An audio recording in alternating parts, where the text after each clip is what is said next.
இந்த வீக்கெண்டே கண்டிப்பாக இதை வந்து ட்ரை பண்ணி பாருங்கள். ஒரே மாதிரி பிரியாணி நெய் சோறுன்னு செஞ்சு போர் அடிக்காமல் இந்த மாதிரி மந்தி வந்து ஹோட்டலில் கிடைக்கிற மாதிரி நம்ம செஞ்சு கொடுத்தோம் அப்படின்னு சொன்னால் பசங்க ரொம்ப என்ஜாய் பண்ணி சாப்பிட்றது மட்டும் இல்லை, ரொம்ப நமக்கு வேலையும் ஈஸியாக முடிஞ்சிடும். மந்தி செய்யறதுக்கு நான் கொஞ்சம் பெரிய பெரிய பீஸாகவே இன்றைக்கி எடுத்திருக்கேன். நம்ம நார்மலாக எப்போவும் வாங்குறத விட கொஞ்சம் பெரிய பீஸாக வேணால் ஹோட்டலில் சாப்பிட்ற ஃபீல் கிடைக்கும் அப்படிங்கிறதுனால நான் பெரிய பீஸாக எடுத்திருக்கேன். இப்போ சிக்கனில் மந்தி மசாலா 2 டேபிள் ஸ்பூனும், மிளகு 1 டீஸ்பூன், ஜீரகம் 1 டீஸ்பூன் சேர்த்துட்டு எலுமிச்சைப்பழமும் சேர்த்து நல்லா வந்து பிரட்டி வச்சுருவோம். இங்கே ஒரு மணி நேரத்துக்கு முன்னாடியே பிரட்டி வச்சா கரெக்டாக இருக்கும். உப்பு இஞ்சி பூண்டு பேஸ்ட்டு மட்டும் சேர்த்துருங்க. சேர்த்துட்டு காரத்துக்கு மிளகா வந்து நான் சேர்க்குறேன். காரத்துக்கு நம்ம மிளகுத்தூள் மிளகாய் மட்டும் சேர்க்குறது தான், வேறு எதுவுமே நம்ம சேர்க்க போகிறதில்ல.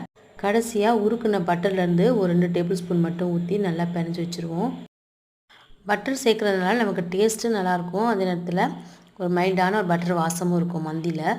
சிக்கனும் நல்லா ஜூஸியாக இருக்கும். இப்போ எல்லா பக்கம் மசாலா ஊறுற மாதிரி நல்லா பிரட்டியாச்சு. சாப்பாடு தாளிக்கவும் நான் பட்டர் சேர்த்துருக்கேன். அதோட வந்து எண்ணெய் கொஞ்சம் சேர்த்துட்டு பட்டை கிராம்பு ஏலக்காய் மட்டும் வெடிக்க விட்டுட்டு வெங்காயம் வந்து ஒரு கையளவு எடுத்திருக்கேன். வெங்காயம் வந்து பிரியாணி அளவுக்கு நமக்கு நல்லா செவக்க தேவையில்லை.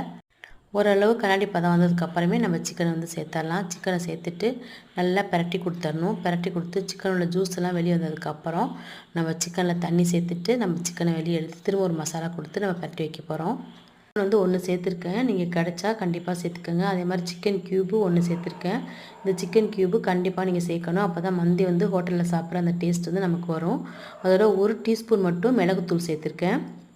பாஸ்மதி அரிசி தான் நம்ம வந்து மந்தி எப்போவுமே செய்யறதுக்கு எடுப்போம். அதுக்காக 1லேருந்து 1 1/4 அளவு வந்து தண்ணி சேர்த்துட்டு தண்ணி கொதிக்கிற நேரத்தில் சிக்கன் வந்து வெளியே எடுத்துகிட்டு மசாலாலாம் போட்டு நம்ம பிரட்டி வச்சுருவோம். நான் எடுத்துருக்க மசாலான்னு பார்த்தீங்கன்னா மிளகாத்தூள், மந்தி மசாலா, அது கூட வந்து தந்தூரி சிக்கன் மசாலா, கொஞ்சமாக பட்டை கிராம்பு தூளும் அதோட மிளகுத்தூளும் சேர்த்துட்டு இஞ்சி பூண்டு பேஸ்ட்டு சேர்த்து நல்லா பிரட்டிட்டு லெமன் வந்து ஒரு பாதி லெமன் பெருசாக இருந்தால் எடுத்துக்கோங்க. அதையும் சேர்த்து நல்லா பிரட்டிட்டு சிக்கனில் ஊற வச்சுருவோம்.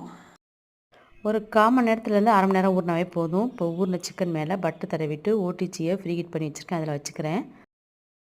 இப்போ ஓடிஜி இல்லைனாலும் நீங்கள் சாலோ ஃப்ரை பண்ணிக்கலாம் தவாலே வச்சு. மந்தி மசாலா எப்படி அரைக்கிறது அப்படிங்கிறத ஷார்ட்ஸில் போட்டிருக்கேன். அதே மாதிரி குக்கரில் ஈஸியாக எப்படி மந்தி செய்யலாம் அப்படிங்கிறத லாங் வீடியோவில் போட்டிருக்கேன், செக் பண்ணி பாருங்கள். உங்களுக்கு ரொம்ப யூஸ்ஃபுல்லாக இருக்கும். தண்ணி ஊற்றி கொதி வந்ததுக்கப்புறம் அரிசி சேர்த்து அரிசி பிரண்டை வர்றதுக்குள்ளார நமக்கு சிக்கன் ரெடியாகி வந்துடும். சிக்கனை மேலே அரேஞ்ச் பண்ணுறதுக்கு முன்னாடி பாலில் கொஞ்சமாக குங்குமப்பூ சேர்த்து வச்சுருக்கேன், அதையும் ஊற்றிட்டு பண்ண சிக்கனை மேலே அரேஞ்ச் பண்ணிவிட்டு ஸ்மோக்கிங் ஃப்ளேவர் கொடுத்து ஒரு 10 நிமிஷம் தம் விட்டு எடுத்திங்கன்னா சூப்பரான மந்தி ரெடி ஆயிரும். அப்படியே மட்டும் சாப்பாடு வச்சிடாமல் 3 வகையான சட்னி செஞ்சு சாப்பாடு வச்சிங்கன்னா அப்படியே ஹோட்டலில் சாப்பிட்ற அதே டேஸ்ட்டு கிடைக்கும். பிடிச்சிருந்தா லைக் பண்ணிட்டு மற்றவங்களை ஷேர் பண்ணுங்கள்.